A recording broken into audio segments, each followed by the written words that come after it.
शिवसेनेचं शेतकऱ्याप्रती असणारं धोरण हे सुद्धा स्पष्ट करण्याची गरज आहे. हे 6 महिन्यात आम्ही प्रत्येक विभागावर महाराष्ट्र तुम्हाला माहित आहे का विभाग बदलला का पीक पद्धती बदलतं. तुम्ही जर कोकणात गेले तर तिथं आंबा आणि काजू मच्छीमार शेतकरी सापडतं. तिकडे नाशिकमध्ये कांदा उत्पादक शेतकरी असेल, द्राक्ष उत्पादक असेल, मकावाले असेल, विदर्भ आणि मराठवाड्यात कापूस सोयाबीन तूर असेल, विभाग वाईज सगळं बदलत राहतं. मग विभाग वाईज एक धोरण बसलं पाहिजे शेतकऱ्याचं. पहिले शिवसेनेनं धोरण केलं पाहिजे. शिवसेनेनं शेतकऱ्याप्रती आपलं धोरण स्पष्ट करणं फार गरजेचं आहे आणि मग त्या धोरणावर खऱ्या अर्थानं सरकारला कसं घेऊन जाता येईल हा एक प्रामाणिक प्रयत्न आपण करतोय. मला असं वाटतं का ते जे साकडं घालायचं काम आहे ते जनतेसोबत घालू.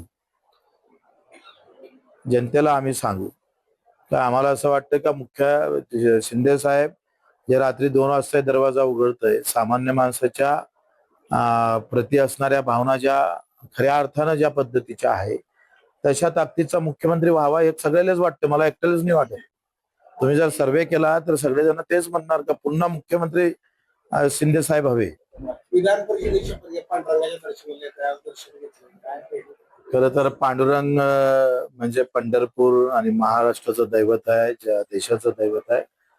आणि पांडुरंग म्हणजे गरिबाचा देव असं एकंदरीत समीकरण आहे. आणि आमचं दैवत खरं तर आम्ही मंदिरात देव पाहण्यापेक्षा शेतकऱ्यामध्ये दिव्यांगामध्ये देव पाहण्याची आमची आतापर्यंतची प्रथा आहे, विचार आहे. आणि पहिले दर्शन आपण रायगडाला घेतला, आता पांडुरंगाला घेतला आणि तुळजाभवानीला भवानीला जातो आहे.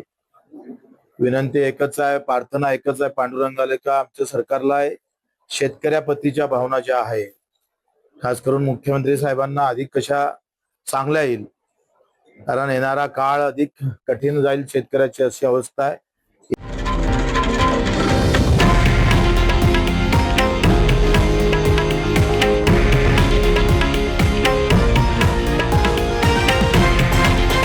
हे आहे देशातील नंबर 1 न्यूज नेटवर्क आणि आपण पाहत आहात TV9 मराठी, एकमेव.